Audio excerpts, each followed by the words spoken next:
Good morning. My name is Lenora Johnson, and I'd like to welcome you all here this morning.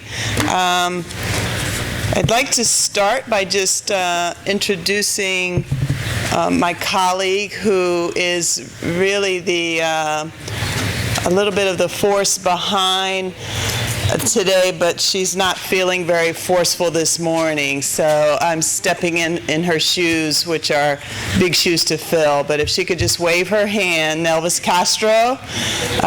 So I'm Nelvis Castro this morning.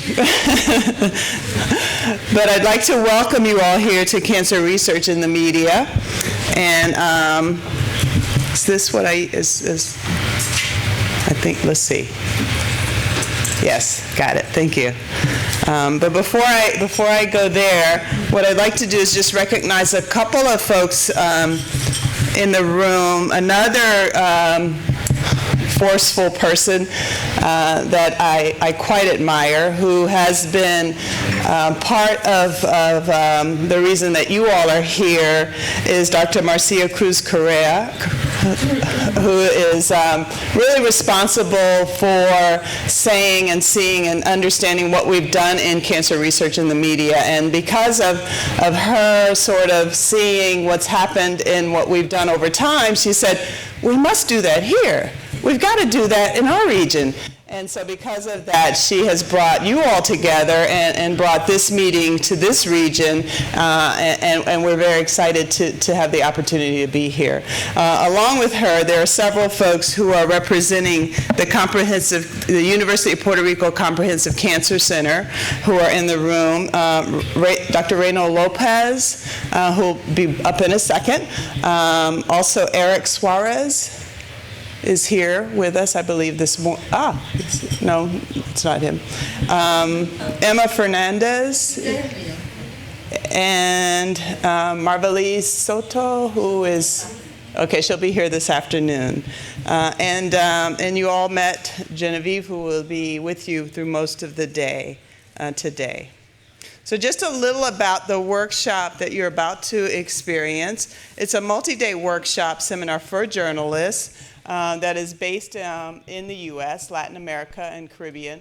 And the focus is really on health research topics. The program features speakers and broad topics around scientific and media expertise. So you'll hear a lot of things, but pretty much around scientific topics and the different things that you cover in the media. Secondly, the goals of the topic are really to increase awareness in cancer research among Latin American and Caribbean journalists and U.S. Latin media outlets. It's to increase participation and understanding of complex scientific findings, and also thirdly, to increase journalists' ability to share information with the public and those who take advantage of the information that you put out there. You all took advantage of the selection process that was online. Through that process, we received 35 applications, of which 23 were selected. So through that process, we undergo a lot of changes from time to time. Each time the program is offered, we listen to what the participants say. So we will be asking you for information and coming back to you, and we'd like your response. So when we hit you up and say, can we have information? It's very important that you respond to us, because every time we come out, things change and we improve each time. So we will come back to you, and when we do, we appreciate a response from you. And the way we do that is really through the evaluation process. And the evaluation process for us means a lot. It's part and parcel of how we improve the program and how we make it meaningful to the work of journalists. It's developed over time. The potential evaluation isn't just there will be things that you fill out here, but the evaluation will also be through phone interviews, through your homework assignments, and a lot of other ways that we reach out to you. So please, again, it's very important to us that we hear from you, and it's very important to us that you respond to us. This is a listing of where we've been before, where the workshop has been offered, just so that you know. And thus far, about 100 persons have participated in this workshop.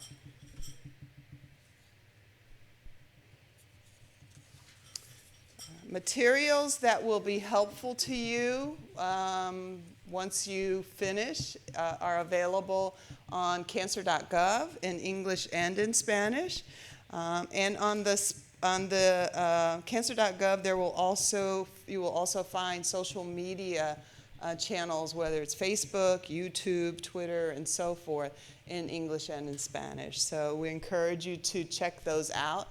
They will always be new information, so as you hear about things, you can go back. If there are things that come up in your workspace and you say, I'd like more information about that, you can pretty much find it on cancer.gov, so we always encourage you to check there first. All of the information that is shared, as well as the evaluation forms, will be available on a USB drive that will be given to you. But you won't get it until we get your evaluation form. So when you fill out your evaluation form, we'll give you a nice little USB drive, and then you'll have a whole bunch of wonderful things to take with you. And we'll have wonderful information from you. So during the workshop, we'll be tweeting, and we invite, for those of you that tweet, we invite you to tweet along with us.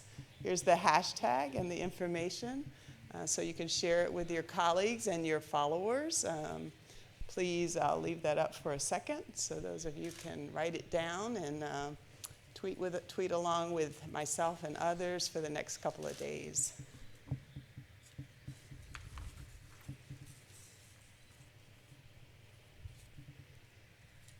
And just to keep myself and folks like Gary and others out of trouble, the views expressed by the speakers of the workshop do not necessarily reflect the views of the Department of Health and Human Services in the U.S. and the National Institutes of Health, or where places like I work and Dr. Jorge works, Jorge Gómez works, the National Cancer Institute. So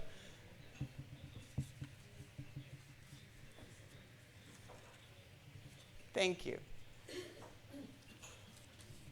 What I'd like to do now is provide an opportunity for Dr. Reynold López to provide opening remarks to you.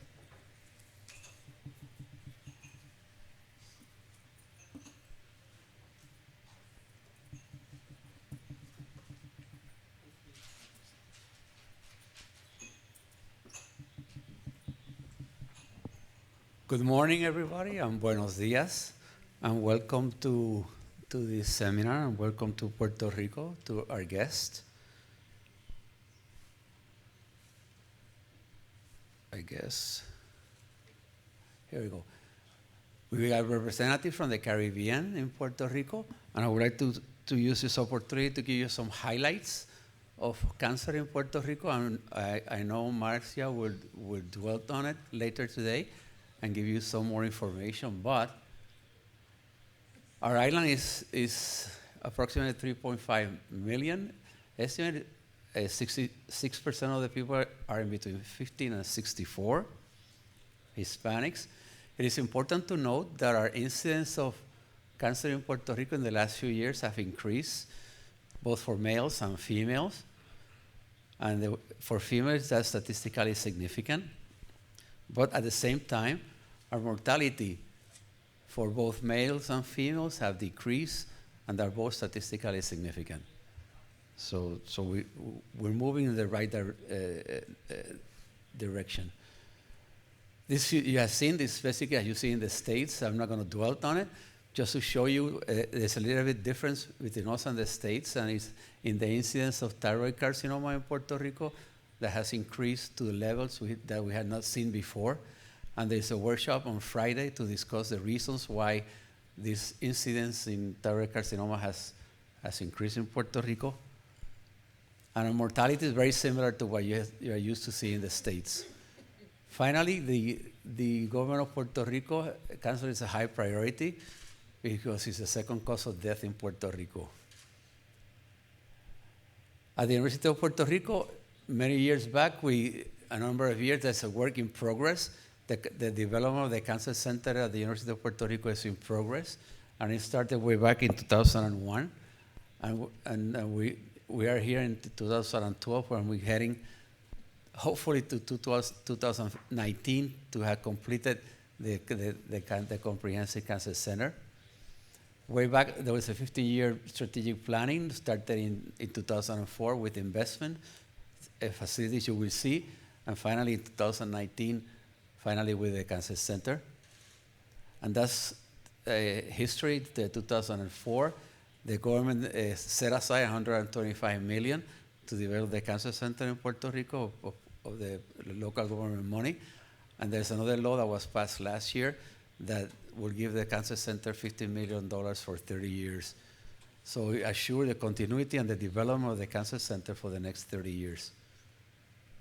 That's the purpose of the law that was passed in 2004.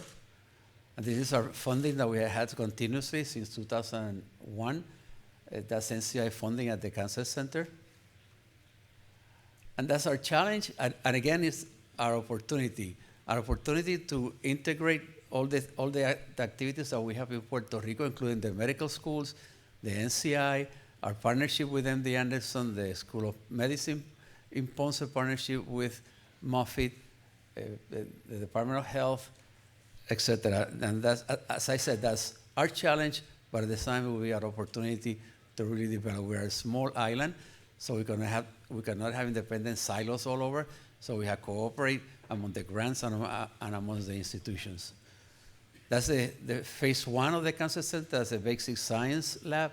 It's a state-of-the-art basic science lab. And our accomplishments with research-driven cancer care, clinical research, basic and translational, prevention, and clinical trials. And we try to integrate all of that. Our initial program started with disease-specific centers, clinical trials, population, and community. And we have already cancer-specific colorectal, breast, head and neck, GYN, leukemia, brain, and prostate.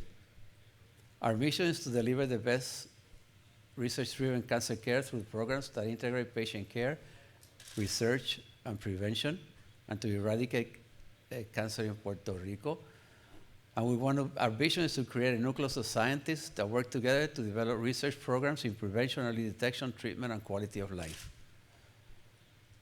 Our recruitment strategy is a programmatic approach that will lead to finally, eventually, hopefully, to NCI designation as a comprehensive cancer center.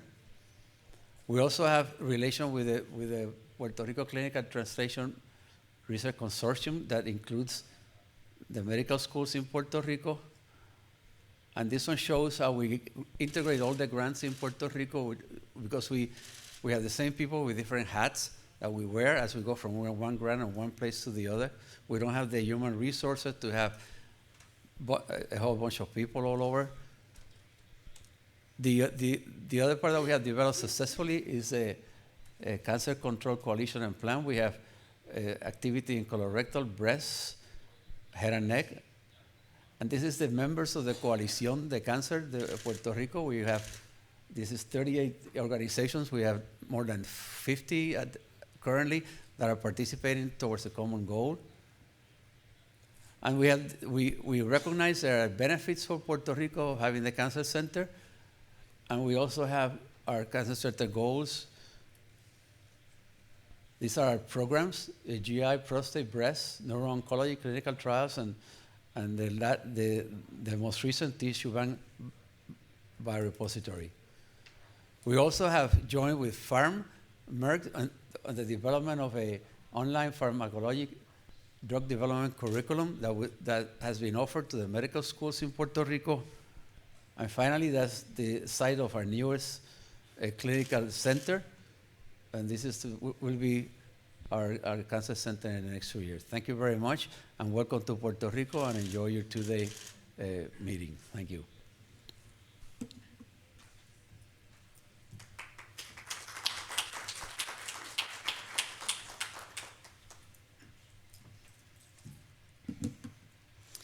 Thank you, Dr. Lopez, for that wonderful introduction to what's going on in Puerto Rico regarding cancer research and treatment.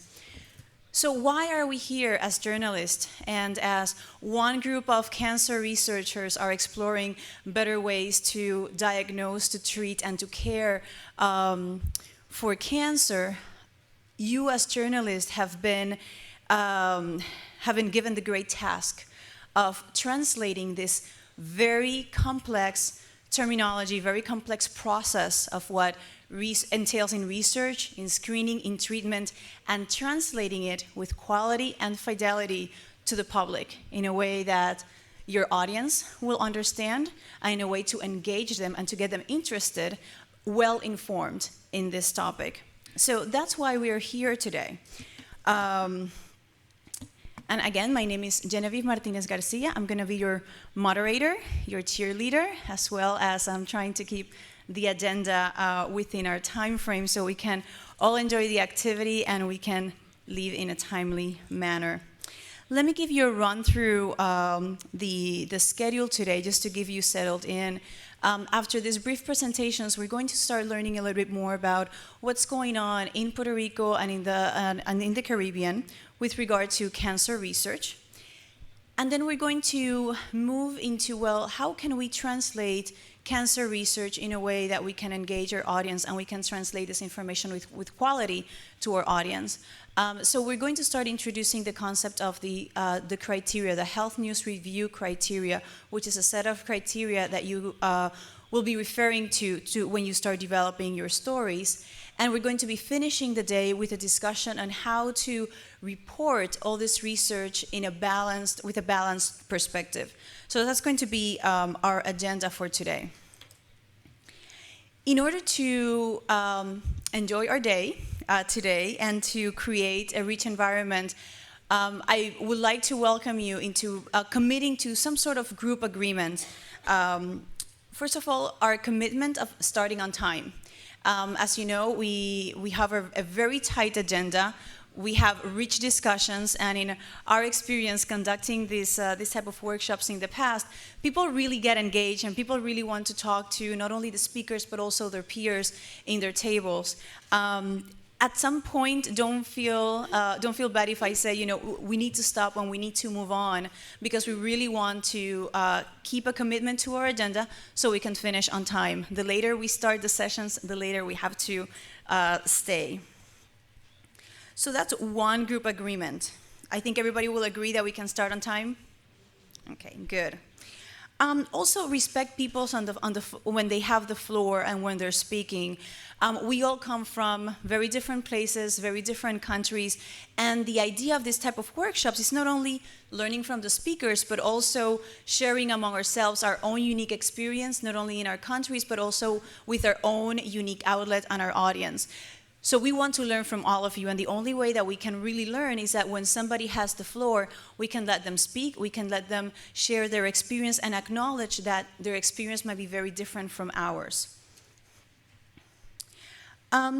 Also contribute to the enriching environment by paying attention, trying to, if you have to do some personal work, I know that as journalists, I'm sure you have some deadlines, some work that you have to be tending to, or emails that you have to respond.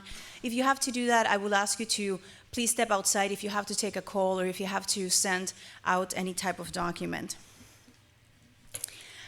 A little bit about the logistics for today. As you can see in the agenda, we're going to have a couple of breaks. We're going to have a break around 10 a.m. and we're also going to have lunch. Lunch is included, so we ask you to stay in the hotel, and it's in the same place that we had breakfast this morning. And again, at the end of lunch, please come back to this room, to the training room, in a timely manner so we can start on time our afternoon session. As for dinner, dinner is also included, and you're all welcome to join us at 6:30 p.m.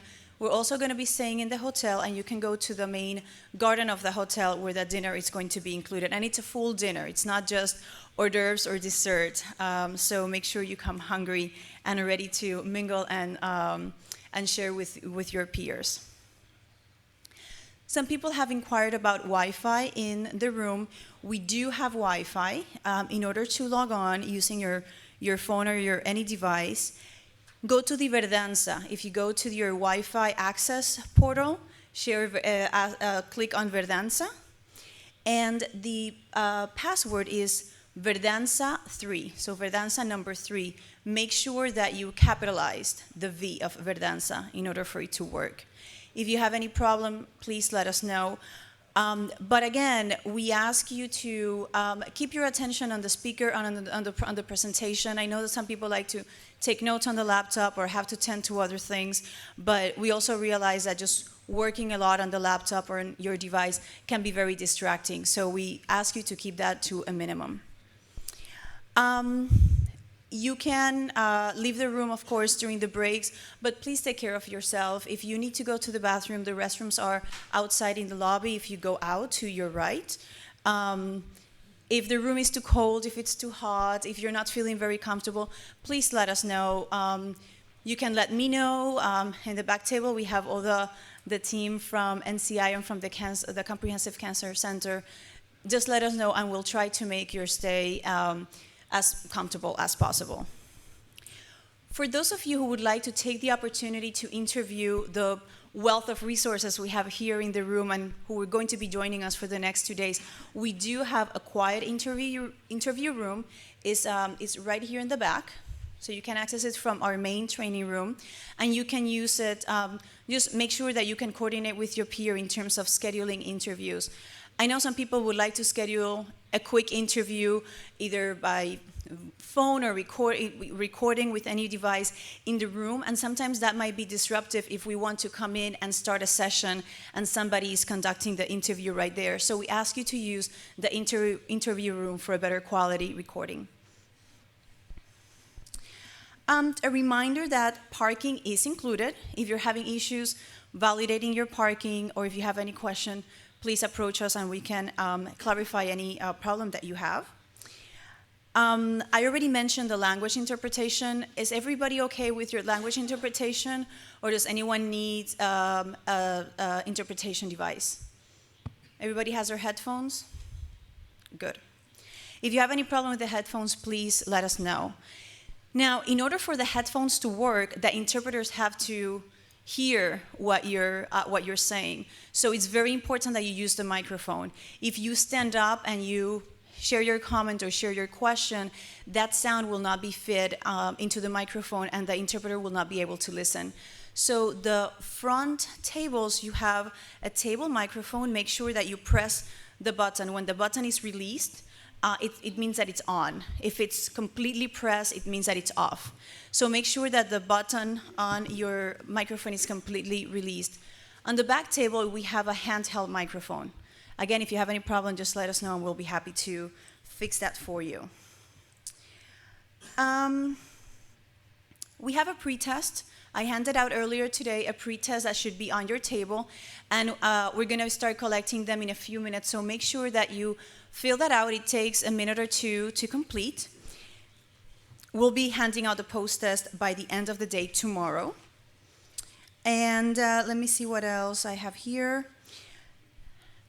And finally, to really enjoy your experience and really make this not the end point to a career goal of learning more about communicating about cancer, but really a starting point in forging these relationships with peer colleagues in the area and in this Caribbean region.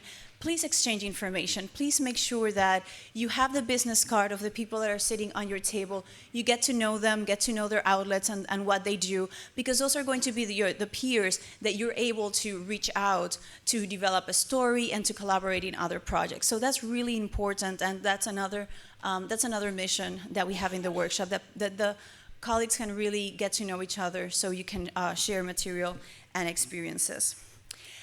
And my final request is enjoy. We're going to be learning a lot, but it's going to be very intensive. So please relax, open your mind, and enjoy yourself, because it's going to be really interesting 2 days. Okay.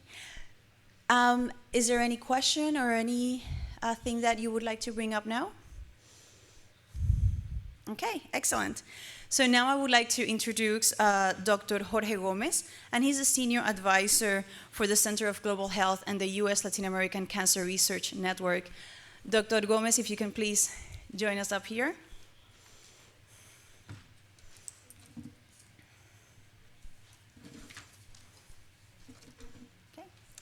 Thank you, and I hope you have a wonderful day.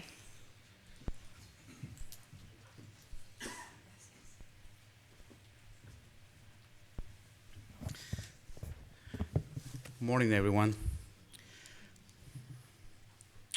So hopefully I'm going to give you an overview of some of our programs and that we are developing at the NCI, and some of those also that pertain to Latin America. So I am Jorge Gómez. I work for the Center for Global Health at the National Cancer Institute. And so we had been working since a couple years ago on developing this new Center for Global Health. And as part of President Obama Global Health Initiative, in fact, the Department of Health and Human Services has also initiated new emphasis on the global health. So there are many other sort of sub-agencies from the Department of Health that are also working on global health issues, including the Center for Health, Disease, and Control and Prevention, and the FDA as well, and certainly the National Institutes of Health had been sponsoring one way or another different programs globally. So the mission of the National Institutes of Health is to seek fundamental knowledge about the nature and behavior of living systems and the application of that knowledge to enhance health, lengthen life, and reduce the burdens of illness and disability. So the mission is clearly includes research related to global health. We are committed to this global health, and Francis Collins, which is the director of the NIH, put global health research among his top 5 priorities. So, and the NCI Institute under Dr. Harold Barmus also established the Center for Global Health in 2011. So it is a priority between the NIH and the NCI to sponsor programs in global health. The NCI Center for Global Health seeks to incorporate the NCI existing international offices and expand the global cancer research. For that, there were some international offices, including the liaison office in Brussels in Europe, an NCI Office of International Affairs, an NCI Office of Latin American Cancer Program Development, and also an office in China Cancer Programs. All these programs then are now under the Center for Global Health at the NCI. The priorities for the Center for Global Health at the NCI include cancer control planning and implementation, working with several other organizations around the globe, including IARC, the WHO, the PAHO, UICC, and American Cancer Society, CDC, etc. The idea is to all of us bring together our joint efforts in order to develop and implement cancer control plans. That includes also for Latin America. We're also looking into the cancers associated with chronic infection like hepatitis B, HPV, Helicobacter pylori, Epstein-Barr virus, etc. So the idea is where can we intervene from the infection process in order to stop the development of cancer. So also look at common risk factors of non-communicable diseases such as smoking and obesity. As all of you know, those are definitely linked to cancer in many different types. The NCI priorities for global health and cancer research also includes a strengthening and a study of ecological and niche cancers like gallbladder cancer in Chile, for instance. Some of you may know that gallbladder cancer in Chile is actually almost an epidemic. And 90% of women that are diagnosed with gallbladder cancer actually die of the disease. So, and this is very unique to Chile. We don't know the reasons why, but we'd like to partner with Chile, with the government of Chile, in order to understand better this particular problem.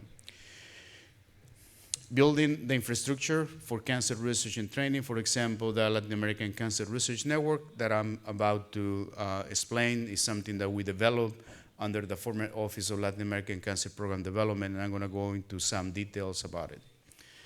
Also strengthening partnerships in health research, for example, countries like in Latin America, the RINC, Gallup, etc.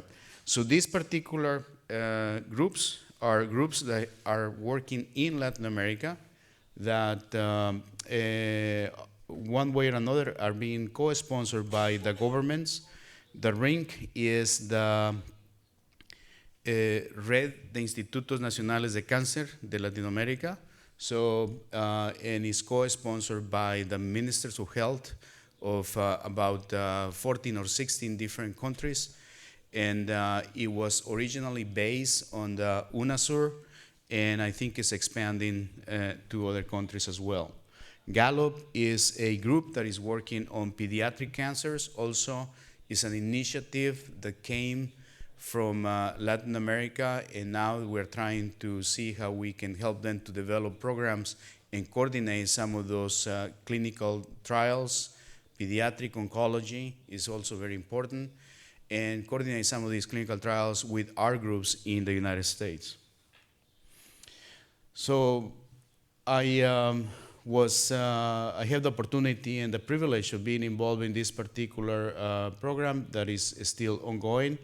And one of the issues is how to build capacity in Latin America, but using a particular project in order to get and meet the objectives of also not only building capacity, but developing a project that was scientifically sound, that also will have an impact on cancer on the different Latin American countries and so forth. So I'm going to give you some of those examples.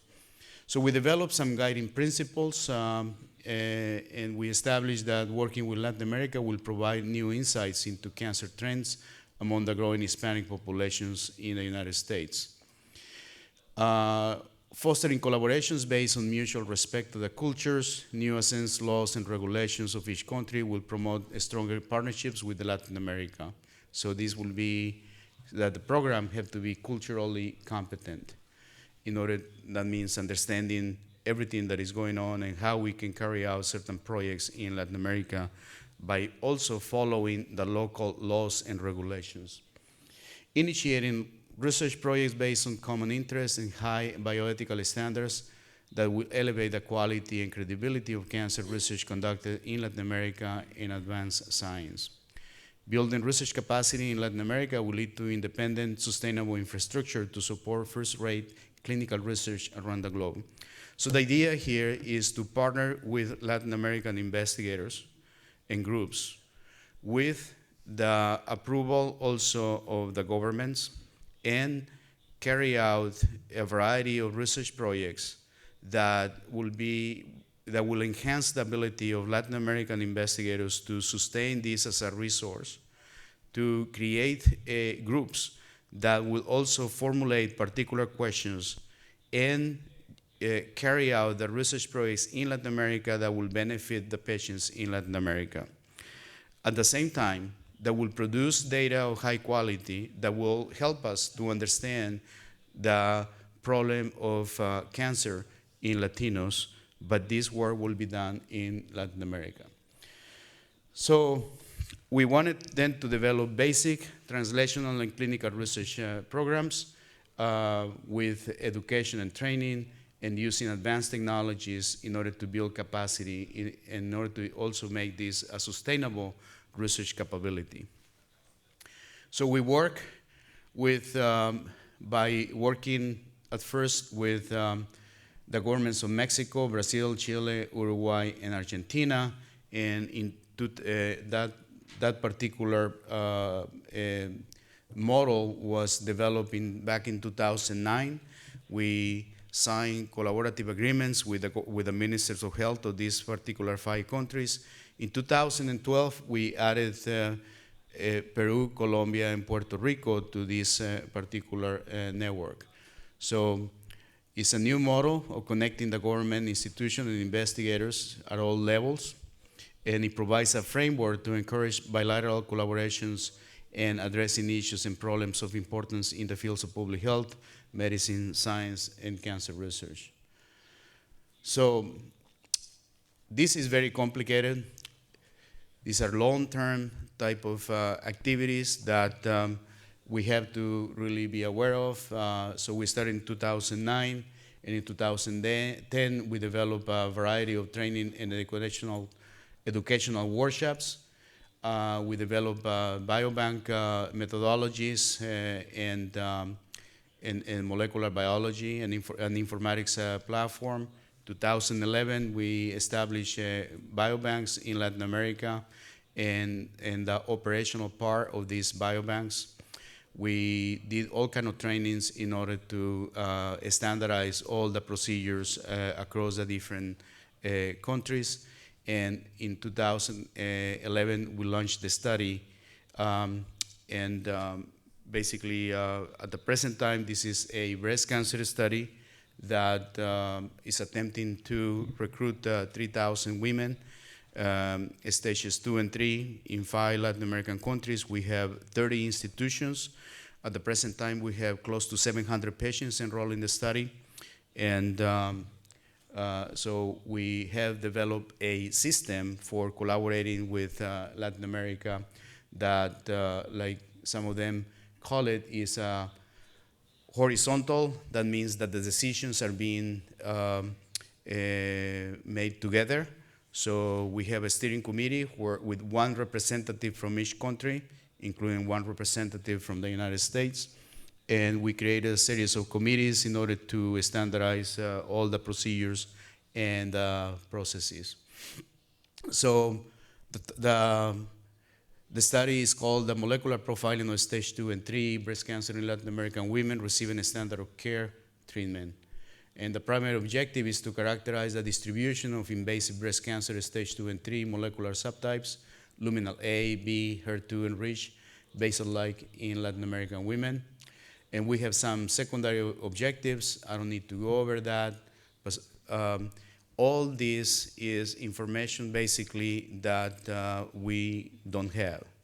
We understand about this information, what is going on in the United States in the Anglo population or the white women.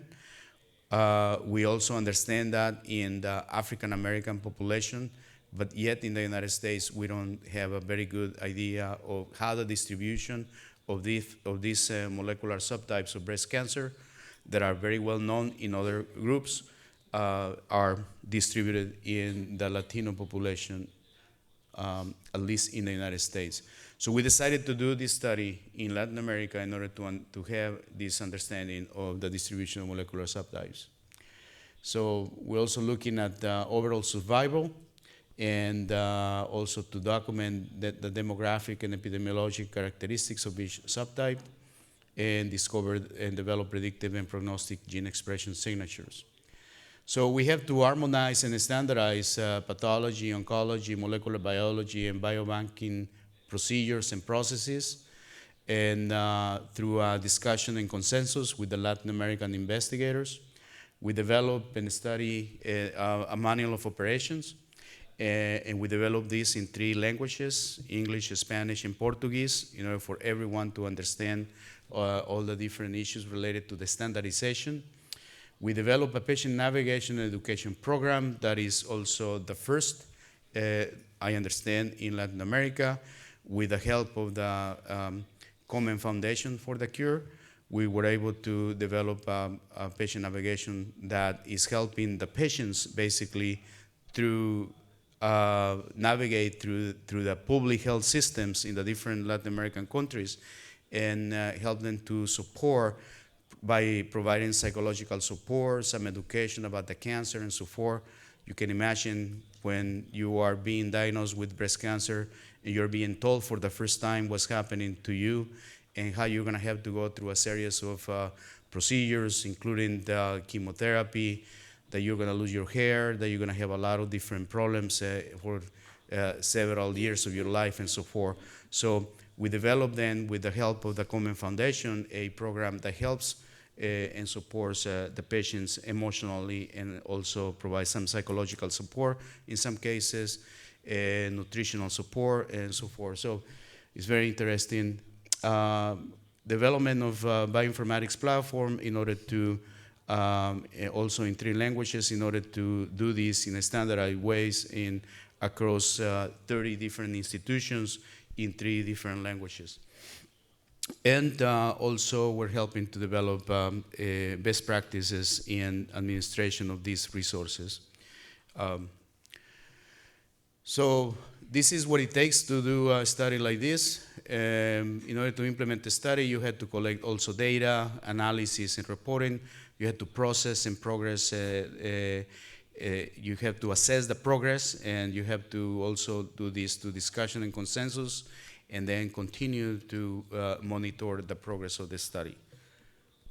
So the benefits are to improve the breast cancer diagnosis by following standard procedures and attending the highest quality standards that are international standards, gaining a better understanding of the correlation of breast cancer molecular profiles with response to therapy and survival in Latin American women, and what is the impact on treatment and recommendations. Collection of high quality, well annotated biospecimens that would allow us future collaborations and also increase the scientific knowledge. So how we can position then Latin American investigators at the forefront of science, and that they can actually establish collaborations also with scientists from Europe, from the United States, by they capturing specimens that are biospecimens that are well annotated, well characterized, and with clinical data that is so important in order to do high quality research. The creation of a systematic model for conducting cancer research, multidisciplinary teams of Latin American investigators to participate in the study conception, design, analysis, monitoring, reporting, and publication. So again, we're trying to bring these concepts that we have been working very hard in the United States up to Latin America. So it's not easy to bring then the physicians of different types, surgeons, medical oncologists, molecular biologists, statisticians, and so forth, to work together in order for a common goal. So with this, I certainly think that we are providing a framework to work with, by which the NCI is working with Latin American investigators. The idea is to create a sustainable model that we can identify additional type of cancers and projects that like colon cancer or gastric cancer and some other types that we can work with Latin American investigators. So I'm not sure if we're gonna have any questions, or I will be more than happy to answer any questions if you may have it in Spanish or English. It's fine. Thank you. Thank you, Dr. Gómez. Now, it's my pleasure to introduce you Doctora Marcia Cruz-Correa. She is the adjunct professor, right, at the University of Puerto Rico, also the senior director of the Comprehensive Cancer Research. She's going to be providing the medical perspective to cancer in the Caribbean, and I would like to also present Dashira Martínez, who's joining us from the Dominican Republic. She's a TV producer and presenter, and she's also directs the communications office in one of the largest hospitals in Santo Domingo. You can join me here, but also you can have a headset if you rather walk around the room. What do you prefer? Este es el puntador. El headset lo tienen.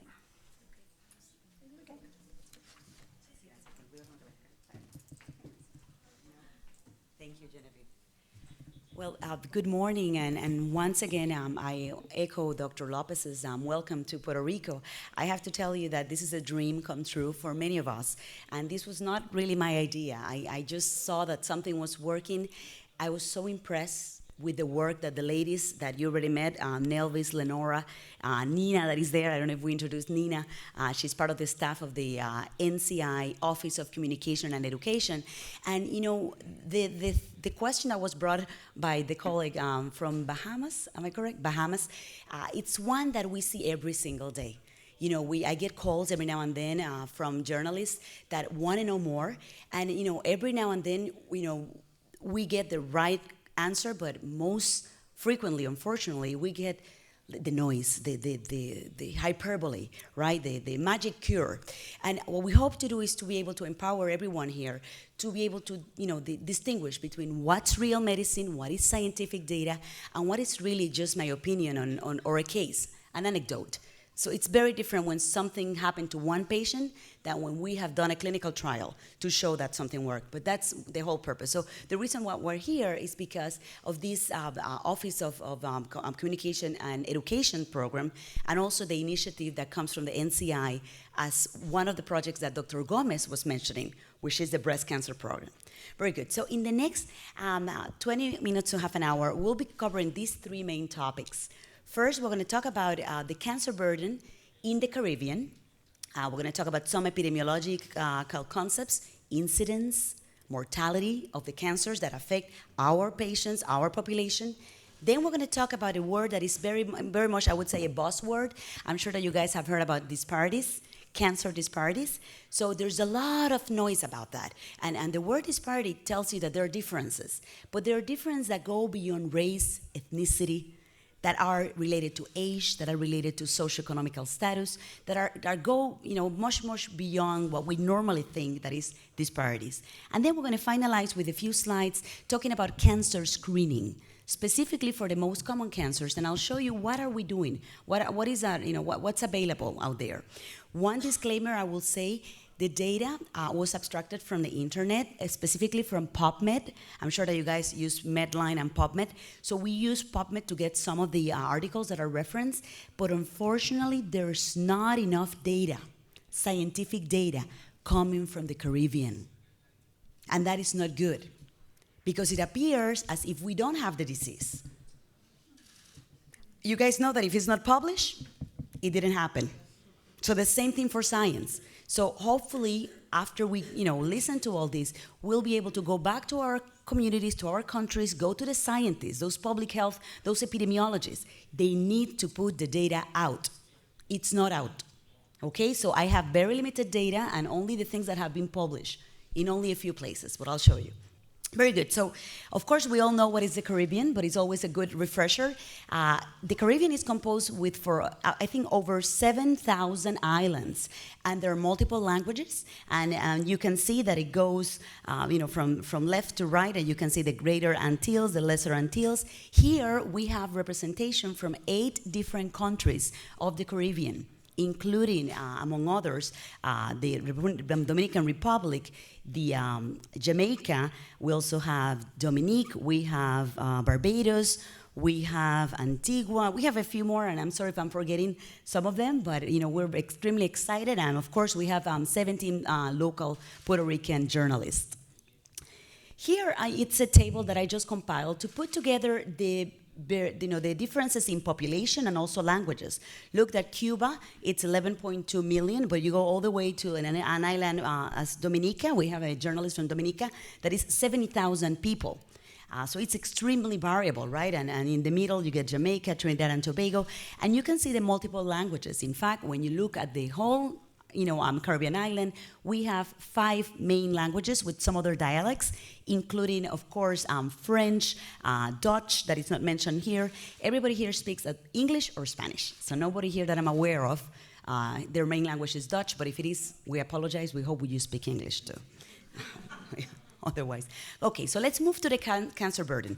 This is a tool that is available for everyone. This is free. This comes from GloboCan, which is part of the International Agency for Research in Cancer, IARC. And you can go online and you can get statistics from throughout the world in cancer. So this is something available, and we have it, it's free, and they do marvelous graphs. So this first set of graphs, it's related to cancer burden in the world. So I have to acknowledge that also Dr. Ana Patricia Ortiz, I'm not sure if she's here already, but she was the one that pulled this for me and showed me how to do it, okay? And she'll be here later on this morning. She's an epidemiologist from the University of Puerto Rico. So you can see that the burden varies dramatically. In red, we have the incidence. In blue, we have the mortality, and you can see that countries that are like in the north, like Australia, Northern Europe, Central Europe, they have a higher burden of cancer compared to countries that are in the middle. For instance, you can see here the Caribbean. This is us. We're right in the middle. Very little compared to the top countries in the middle of Africa, Asia. There's something going on there so we are right there in the middle. When you look at the Americas, right, so now from the world we're moving down to the Americas, you can see that when you look at the burden of the United States of America and Canada is higher, and you start looking at some of our countries like Barbados is right there. You can see Puerto Rico, Jamaica, so we're right there in the middle. But then as low as Peru and Bahamas, it's lower. Now we're talking, and these are given in 100,000 population. That is the number that is usually used when you describe incidence and mortality. Here, a different way of looking at that, this also comes from GloboCan, and I love this type of graphs because it shows it's color-coded, so it's actually easy to present when you're preparing a presentation or putting a paper together. And here you can see incidence of all cancers for 100,000 population. Look that the darker in color, so the red is the highest incidence per population, and you can see that this is for women. Look at highest places, again, US, Canada. Here in the south, you get Argentina, and you can see here in the Caribbean where there's the highest incident. When you look at male, you see the colors chief, and now you get Brazil getting a higher color at some of the areas in Central America. So this just gives you an idea, right, color-coded of where is the cancer burden. And you look at the areas in green, and that tells you where is less cancer burden. And it corresponds to what I showed you before. When you look at the world and look at what are the most common cancers for male and women, you can see here that for women, you get breast, cervix, colorectal, lung. And then when you look for male, you get lung, prostate, colorectal, stomach, and so forth and so on. But this is the world. But when you look at our area and the Caribbean, this is data also that came from GloboCan. Here, this particular table comes from the data of 2008. And let me show you some numbers. So first of all, if you add together the number of individuals from the Caribbean that we have data from that have been diagnosed with cancer, that were diagnosed with cancer in 2008, just above 40,000 individuals, so that's more or less the overall. You can see that a similar burden for both male and women in all the Caribbean countries. And the most common, the 5 most frequent cancers in the Caribbean are for male, prostate, lung, colon, stomach, and larynx. And for women, you can see breast, cervix, colon again, lung, and uterine. As you know, some of these cancers are related to infectious diseases. For instance, cervical cancer is related to HPV. And you know that as the country becomes more and more industrialized, that cancer goes down, but then we start picking up colorectal, right? Then we start picking up breast. So something happens between the environment, the exposures, and the cancer burden in the society. In fact, stomach cancer, if you look at the US, is not even in the top 10 for some groups. For us in the Caribbean, stomach cancer, it's still very high, among the top 5. And there is a bacteria that is associated with stomach cancer, Helicobacter pylori. So there is a relationship between our environment and the cancers that the country expresses the most. Let's look at some of the cancers and giving you detailed data. This is for prostate cancer. And you can see that if you look in the Americas, Martinique has the highest incidence of prostate cancer. And it goes down. The second one is Barbados. Following that, you get Guadeloupe, you get Puerto Rico somewhere here, then Bahamas somewhere in the middle, and you can see Dominican Republic. And the lowest one for this particular cancer is Jamaica. Something is happening, right? So these are trends that help us think scientifically. What could be the exposures? What's happening in my particular country? We do the same thing for cervical cancer. And here, you notice that Jamaica was the last one for prostate cancer. But look at what happened here. For cervical cancer is number 1. Followed by Guyana. You get here, let's see. All this is South America, Central and South America. Guatemala, Dominican Republic is somewhere in the middle. Then you get Ecuador. and then Barbados is at the end here. So you notice how it switched orders? So just because you have the most common cancer for, let's say, for women, cervical, doesn't mean that it's going to affect other cancers. So we need to understand what is important in our countries to be able to direct not only research, but also health policy, which is why the journalists are so important to really communicate this to the community and to the public. Looking at breast, and this is just breast general. This is not, hereditary breast cancer like it was mentioned before, but overall, Uruguay had the highest burden, and follow, you can see here, US, Barbados, Argentina, and then keeps going down. Bahamas is somewhere here, Jamaica, Puerto Rico, Costa Rica, you can see, and then it ends up here. Trinidad and Tobago had the lowest in breast cancer.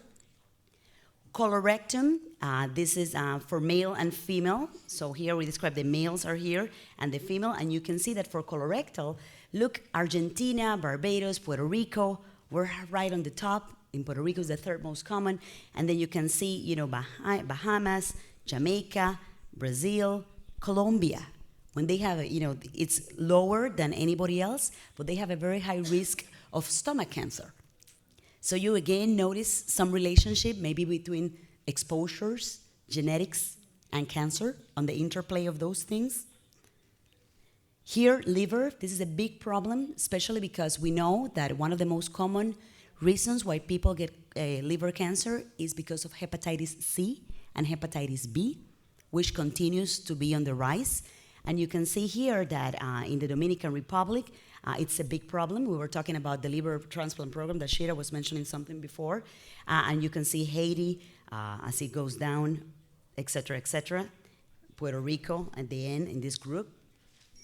And now I want to switch gears to talk a little bit about the data that we have in Puerto Rico. This comes from the Puerto Rico Central Cancer Registry. This is, again, publicly available.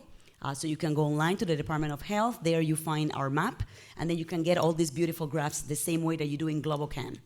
So I, again, loving this color-coded map. The island of Puerto Rico is composed of 78 municipalities, and you can see that there are areas, if you look at red as the highest incidence, that are darker. Vieques, right, at the south, the north, and then in mortality, you can see similar patterns there. The next set of slides come actually, they're related to Puerto Rico and the US, looking at US non-Hispanic whites, US Hispanics, and non-Hispanic blacks. This data comes from the population group, Dr. Eric Suarez, Dr. Ana Patricia, Dr.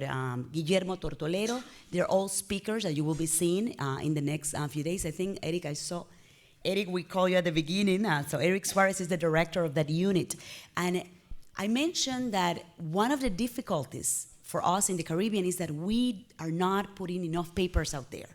And that was the same thing for Puerto Rico until a few years back, that this group led this initiative to start analyzing our data. This is epidemiology 101, or maybe 202, I don't know. He's the epidemiologist. But this is something that can be done using the registry, your country's registry. So let me show you some of the data that they put out there. So in this case, we're talking about breast cancer.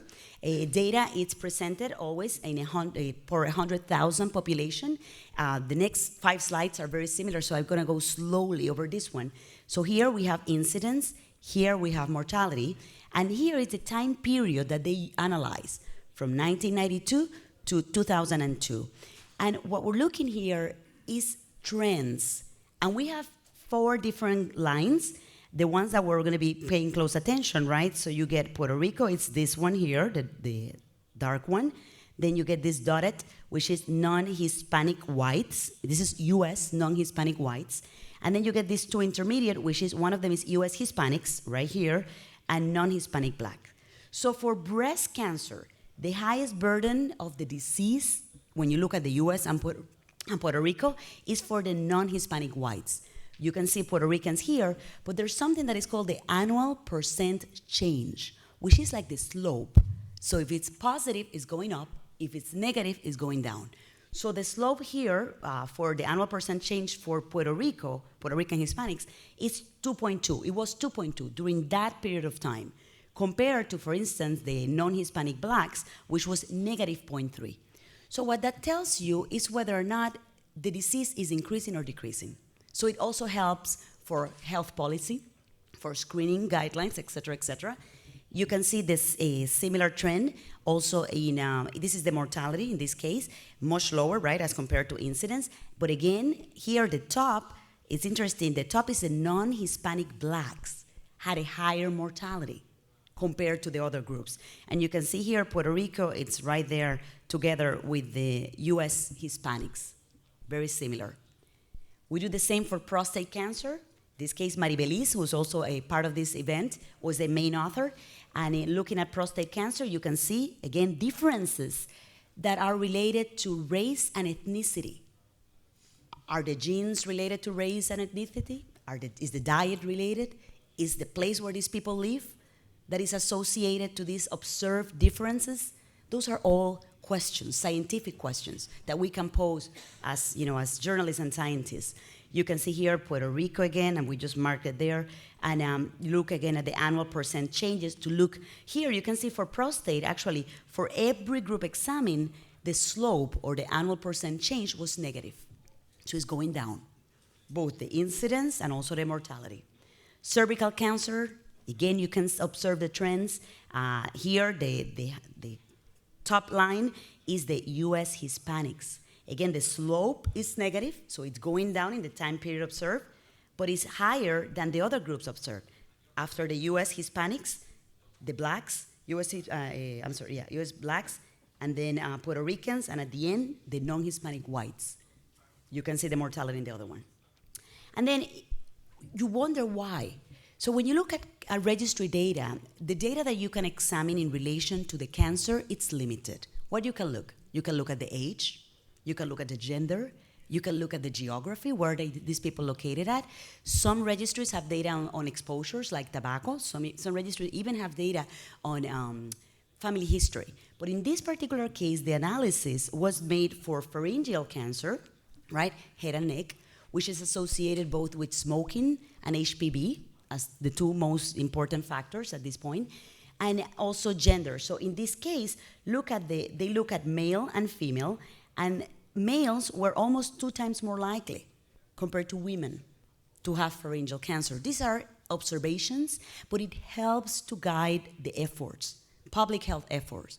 It helps to guide the question, the hypothesis. That's why we do this type of analysis. I just wanted you to show you how it looks. And then when you look at penile cancer, which is also one of those cancers that are associated with HPV, this is data, again, from Puerto Rico and the 4 other groups, and you can look at incidence and mortality. And here we're presenting relative risks, looking at the risk of having cancer among one group as compared to the others. And you can see the risk of having cancer among Puerto Ricans compared to US Hispanic was almost 3 times. So Puerto Rican Hispanics were almost 3 times more likely to have penile cancer compared to the US Hispanics. That gives you very important data.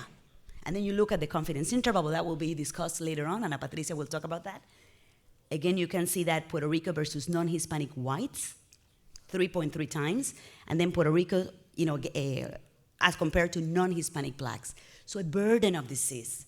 This is an important disease, and we're seeing this more and more, associated again to HPV, vaccination. There's a lot that we can do.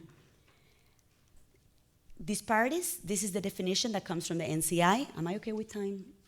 Are we good? Okay, thank you. Let me know when I have to. Okay. I love to talk, but you guys know that already. So please. All right, so let's talk about disparities. So I mentioned at the beginning that disparities, it's related to differences, right? And when we think about Hispanics, most people think about color. Most people think about black versus white, or Hispanic versus not Hispanic. But disparities is huge. It could be age. It could be, education. It could be health insurance. It could be religion. Yes, even religion. So if you observe differences in an outcome related to any particular exposure, that is disparities. So the definition that comes from the NCI and the Center for Reducing Cancer Health Disparities defines cancer health disparities as adverse differences in cancer incidence, cancer prevalence, cancer death, survivorship, and burden of cancer or related health conditions that exist among specific population groups. Okay, that's the broad definition. And you can look about, how do we characterize the population? These are some of the things that I mentioned a moment ago. Even sexual orientation. Okay, so if a group has a higher likelihood of having a disease, that is a disparity. If it's based on any of this.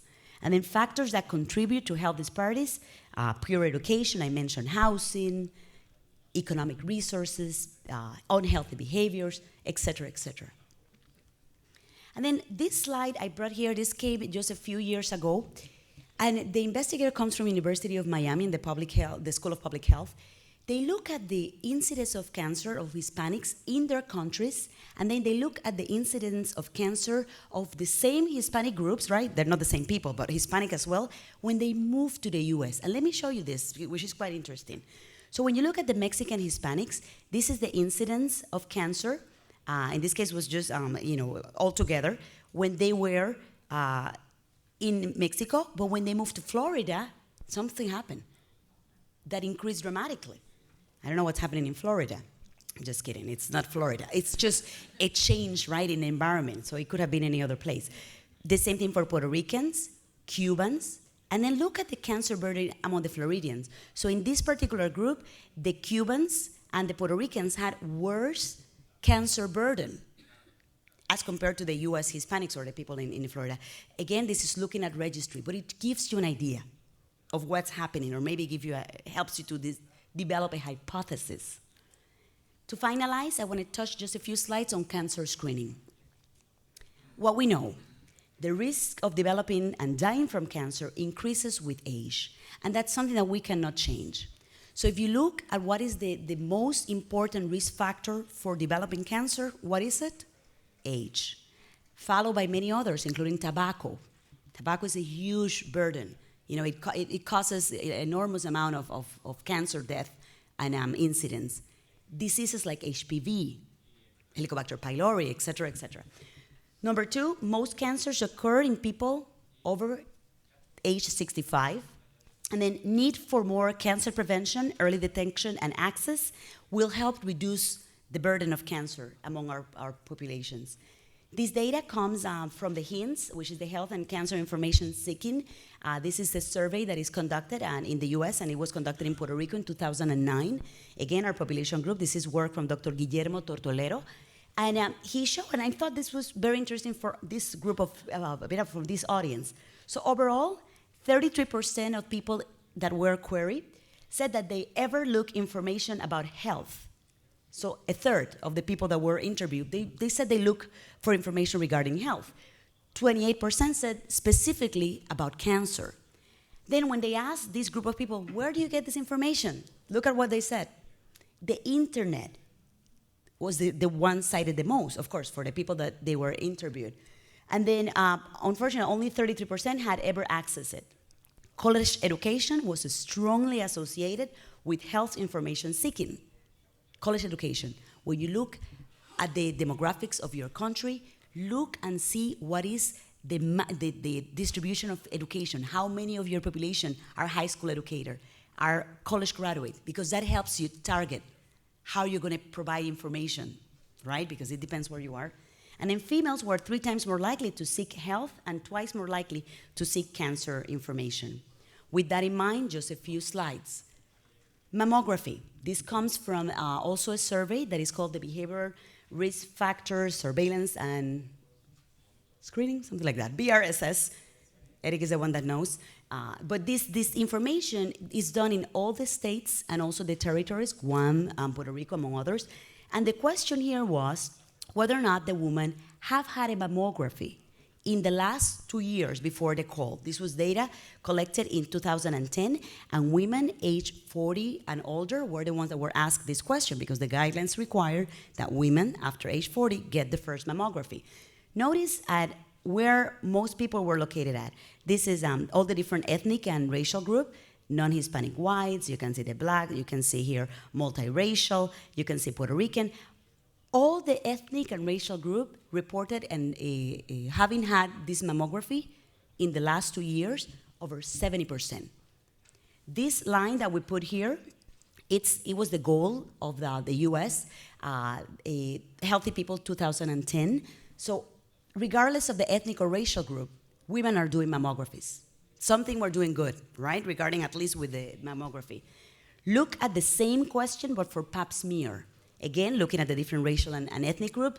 Here, we're just below the established guidelines for 2010, which was to have 90% adherence.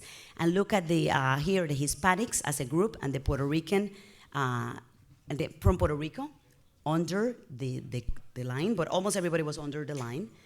Then here you see trends. Same thing, but with trends. And in this case, looking at pap smear, you can see the trends. Here, we look at what factors were associated with having a pap smear. And this is very busy, but I just want to call your attention to a few things. As the income in the house or the household income increase, the adherence improve. So women that reported an income of $50,000 or more per year were 2.5 times more likely to have undergone a pap smear compared to those that didn't have that income. This is compared to the baseline category. So income, access, health insurance is related to adherence. We all know that, but this data shows you that in black and white. I'm going to pass this here, okay? Let's look at colorectal cancer, and this is not beautiful. This is where in 2010 we wanted to be, about 50% of people to undergo screening. You can see that fecal occult blood testing, extremely low, it's not happening. No wonder why we're getting so many people with colorectal cancer, both men and women. And when you look again at the groups examined, the Puerto Ricans in the island of Puerto Rico had the lowest reported screening sigmoidoscopy or colonoscopy, okay? Here in Puerto Rico is the second most common cause of cancer. Look at the US Hispanics, also kind of low. When you look at the non-Hispanic black, also you can see here, it's a little bit better. You can see the differences.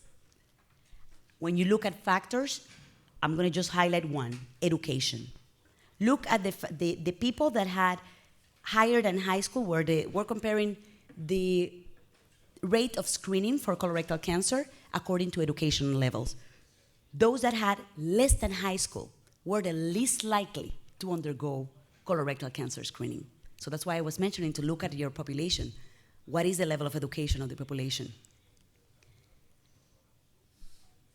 Here is data from Puerto Rico to show you the number of individuals that were not, this is in 2006, had less than a high school degree. Okay, this just comes from data available, publicly available. So, as we have discussed, cancer is a high priority for the Caribbean. It is a high priority for the world, but it's a high priority for the Caribbean. There are disparities that I show you, depending on the tumor, depending on the island or the country. You saw differences that were extremely broad and wide. Efforts in cancer prevention and control with early detection and vaccination are key. And I firmly believe that communication is key to be able to do that. You know, the scientists could have the best clinical trial showing that any measure works, right, that the test works. But if the public doesn't know that, if the primary providers do not know that, if the health insurance do not know that, we just spend $2 million, $3 million for nothing. So it is a big burden that journalists have to be able to understand what is true, what is scientific evidence, and what should be communicated to the communities. So this is the challenge that we have for the journalists here today, to be able to learn more, to be able then to eventually pass it along or pass it forward, like it said before. I think that's all I have. Thank you very much for your attention.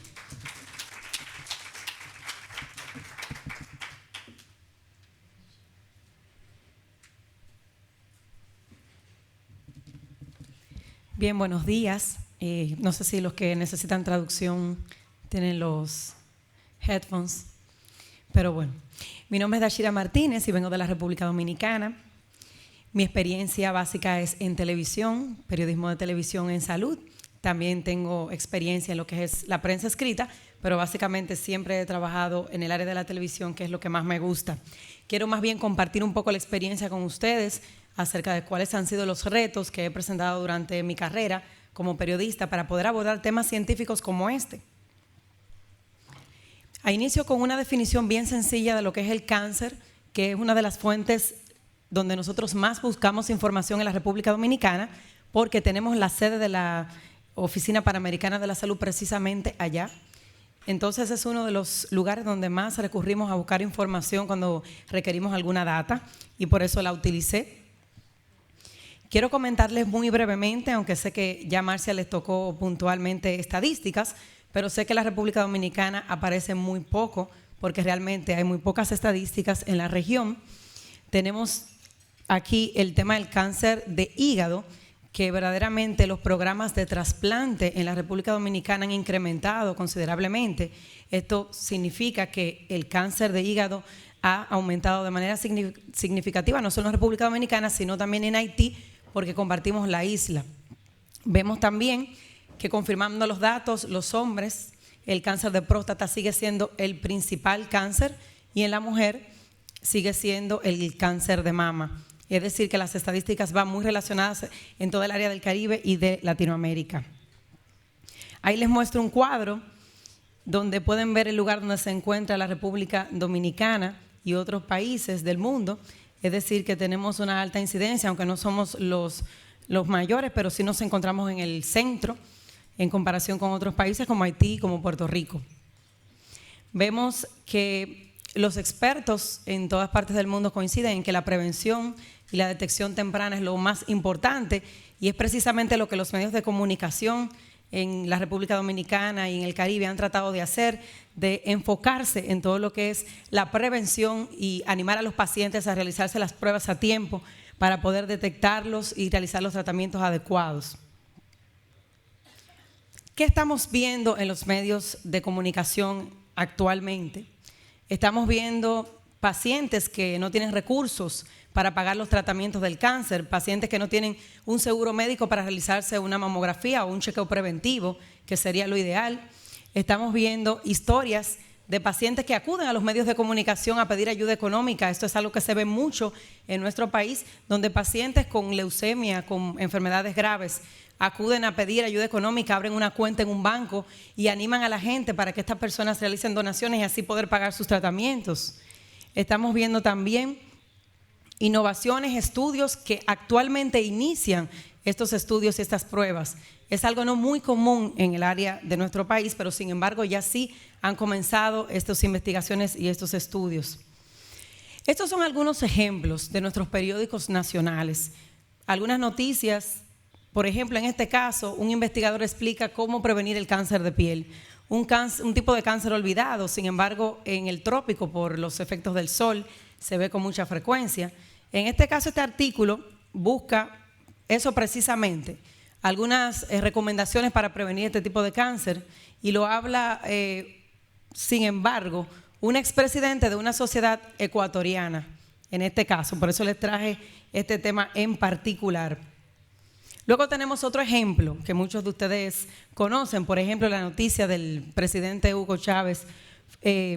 Fue algo que se ha estado manejando en la prensa local, porque también se dan seguimiento a los casos internacionales de personas que tienen cáncer, que padecen cáncer, y se tocan de manera continua de las agencias de prensa internacionales.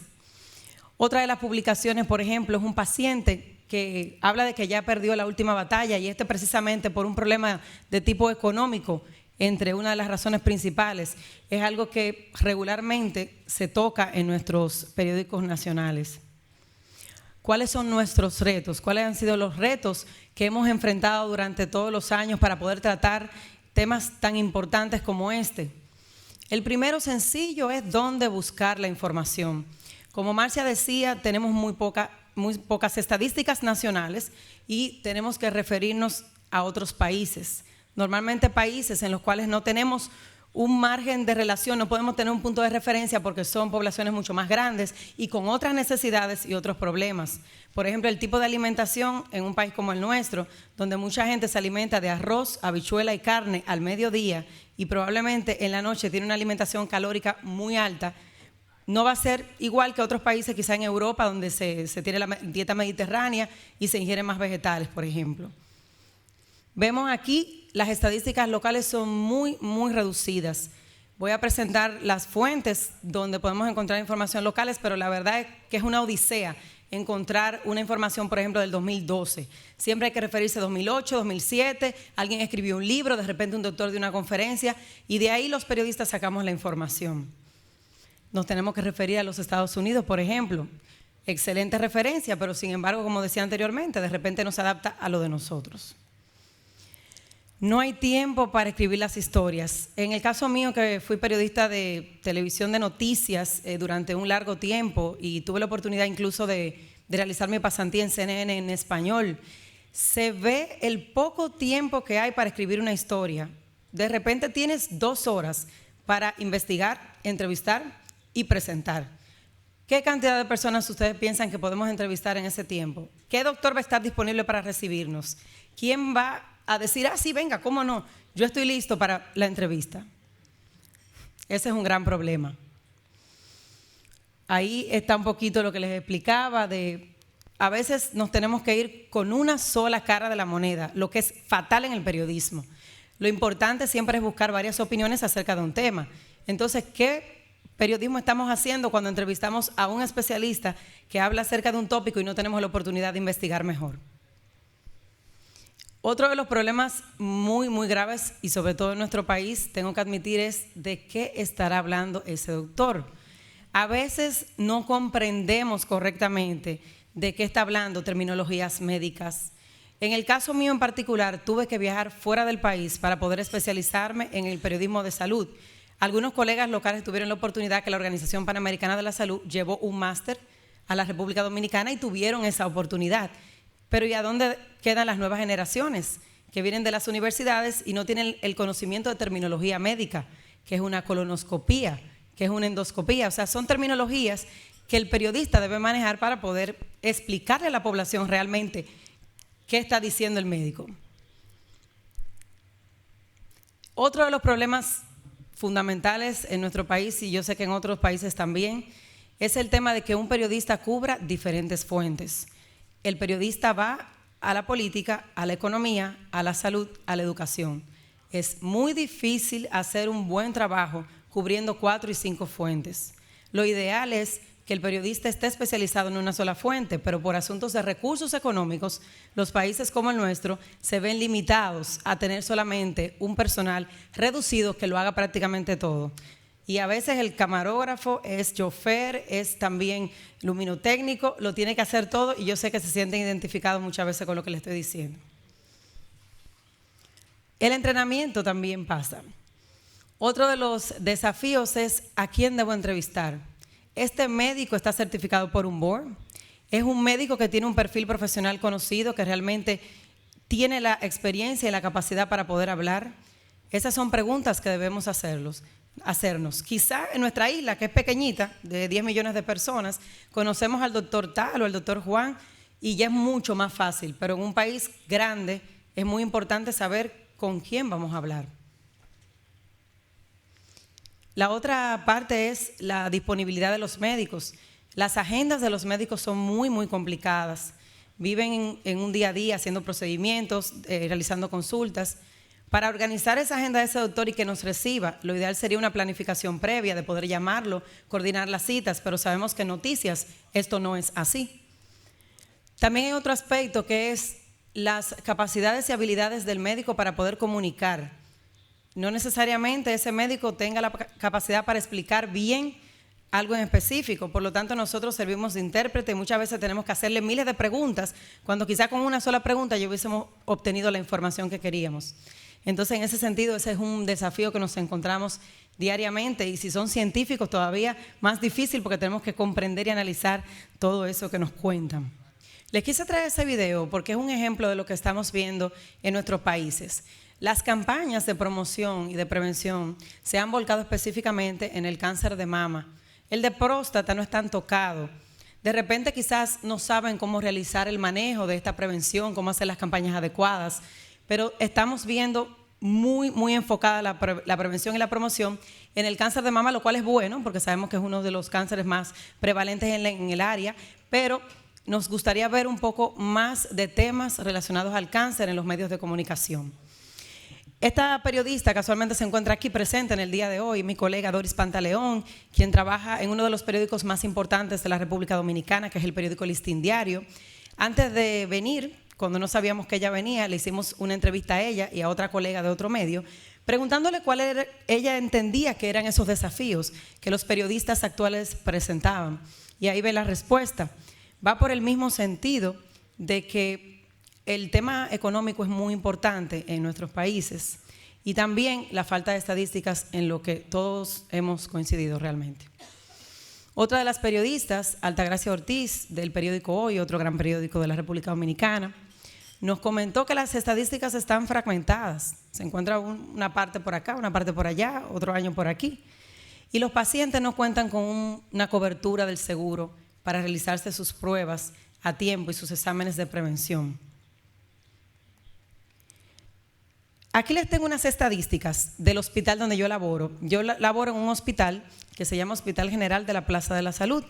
Es un grande hospital general que tiene desde atención primaria hasta trasplantes de médula ósea, de hígado, de riñón y de corazón que acabamos recientemente de realizar. Esas son estadísticas de nuestro departamento de estadísticas. Lo que hicimos fue recoger un resumen del año pasado para que ustedes pudieran ver lo que está ocurriendo allá. Cuántos fueron detectados con cáncer de mama, cuántos fueron detectados con cáncer de próstata. Y ahí tienen un resumen de todo esto, pero lo traigo a colación precisamente por el tema de colectar data. Si no comenzamos a colectar esta información, nunca vamos a tener estadísticas nacionales. Por esa razón tomamos la iniciativa de que este departamento rinda ese informe mensual, el cual se manda al Ministerio de Salud Pública del país, y de esa manera ya tienen una referencia a aquellas personas que necesitan buscar la información y la tenemos publicada en la página web. Ven también la misma situación en los tipos de cáncer que mencionaba Marcia. Tenemos situaciones similares en los países del área. Tenemos en la República Dominicana el Hospital Oncológico de Santo Domingo, el instituto, es un hospital local público en el cual se le da acceso a personas de escasos recursos. Y básicamente en el año 2012 ellos sí tuvieron estadísticas y las tenían publicadas en su página web y encontramos 586 casos de cáncer de mama detectados y 495 casos de cáncer de cervix. La vacuna del virus del papiloma humano allá es muy costosa. Todavía estamos trabajando para que se hagan operativos y se puedan aplicar de manera gratuita en algunas partes, pero sigue siendo una vacuna de pediatría, ginecología, bastante costosa. Para finalizar con la parte de las experiencias, les quiero hacer una pequeña reflexión. Esto es lo que tenemos a nivel del área del Caribe y de Latinoamérica quizás, pero ¿cuál es el desafío que tendremos por delante nosotros como periodistas? Uno de los primeros desafíos es la cantidad de fuentes de información que tenemos y cómo seleccionar aquella fuente adecuada para realizar nuestros reportajes. Si nos vamos a Google, que es una de las fuentes que más utilizamos, vamos a encontrar 1.900.000 resultados de una palabra o de un tema. Sin embargo, tenemos que ser muy cuidadosos. Y yo creo que este taller precisamente lo que busca es darnos las herramientas y las guías para aprender nosotros a determinar dónde buscar, cómo redactar, cómo hacerlo de una forma profesional pero que se entienda, cómo traducir esa terminología médica. Y por delante tenemos el desafío y la meta de prepararnos. Pienso que estamos a tiempo. Si de repente le tocó por alguna razón la fuente de la salud y realizaba economía o realizaba política y ya está inmerso dentro de la fuente, ¿por qué no investigar, entrenarnos, participar de talleres internacionales?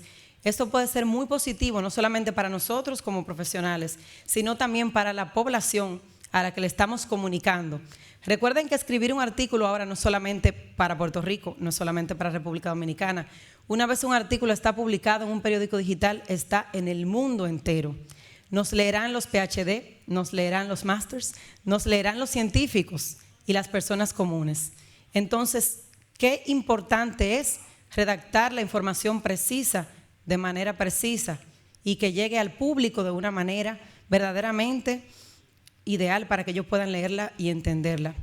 Esa sería mi reflexión final. Pienso que tenemos mucho camino por recorrer, tenemos muchísimo camino por aprender. Nunca terminamos de aprender. En 1 hora y media que tengo sentada ahí, he aprendido muchas informaciones que no sabía.